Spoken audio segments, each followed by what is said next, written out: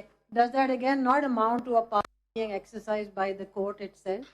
So the control factor that there is a right of appeal, which is a substantive right, how can we just say that that right cannot be exercised? It's a substantive right. ایک question اور بھی اسی میں add کر لیتے ہیں اس طرف خواجہ صاحب ٹو یور رائٹ.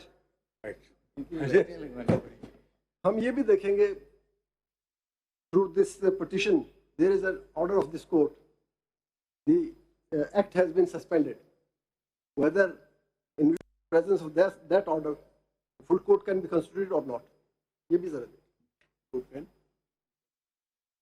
آپ جواب دینا پسند فرمائیں گے یا ہم shall we proceed to the next counsel, پھر آپ سوچ کر کے آپ جواب دے دیجئے. ٹھیک ہے میں نے تو پروپوزیشن کر دی. ٹھیک ہے آپ آئیے.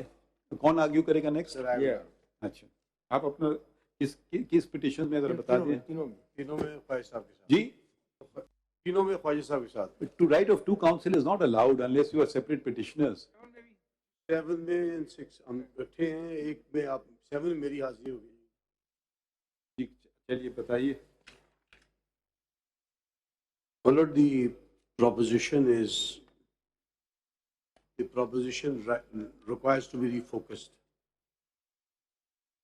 There is the fundamental question is whether the parliament has the jurisdiction and the power to promulgate this act or not. No, that is not the fundamental question. With utmost respect, the primary question is whether 184(3) can be invoked. First, you overcome that hurdle, then you argue that. So you have filed a petition not in the normal jurisdiction. You have come in original jurisdiction of the Supreme Court, which is not a right. You have to comply with certain provisions of the Constitution. So Lord, there are number of judgments. I'm not interested in judgments. I'm talking about arguments. I am making submission, my Lord. The Supreme Court at various point of time has held that any clog on the powers of the Supreme Court or the functioning of the Supreme Court constitutes. حضور میں پھر آپ کو بات سمجھایا نہیں سکا. For instance let's take income tax ordinance. ٹھیک ہے ٹھیک ہے اس کو آپ بالکل اسٹرائک ڈاؤن کر سکتے ہیں اور اس کو چیلنج بھی کر سکتے ہیں آرٹیکل 199 میں ہائی کورٹ کے پاس. ٹھیک ہے ہم کیوں جورسڈکشن ایکسرسائز کریں 184(3) کی. یہ شاید آپ کے حساب سے یہ قانون دنیا کا بدترین قانون ہو سکتا ہے. ٹھیک مگر بنیادی سوال 184 کا دروازہ جب آپ کھولیں گے تو اس میں 2 چیزیں ہیں. Matter of public importance, seeking enforcement of fundamental rights. بتا دیجئے کہ چلیں پہلے والوں کو ذرا گرے ایریا، دوسرے والے میں تو بتا سکتے ہیں نا فنڈامنٹل رائٹ. پارلیمنٹ اچھا قانون بنائے برا قانون بنائے یہ ہم پارلیمنٹری ڈبیٹ ادھر نہیں کریں گے. آپ 184(3) میں ہو سکتا ہے کل کو ہائی کورٹ میں آپ یہ پٹیشن لگاتے، وہ الاؤ کر دیتے آپ کی پٹیشن، پھر آپ ہمارے پاس اپیلیٹ جورسڈکشن میں آتے، ہمارے پاس بہت کھلے ہوتے. اب آپ نے بہت نیرو انتخاب کیا ہے، 184(3) کا انتخاب کیا ہے. My Lord, there are number of judgments of the Supreme Court. Judgments حاوی نہیں ہوتے ہیں آئین پہ. اچھا 189 پڑھ لیں ذرا. یہ آپ لوگوں کے ذرا غلط فہمی کیوں ہے. 189 ایک سیکنڈ 189 پڑھ لیتے ہیں ساتھ میں ذرا پڑھیے 189.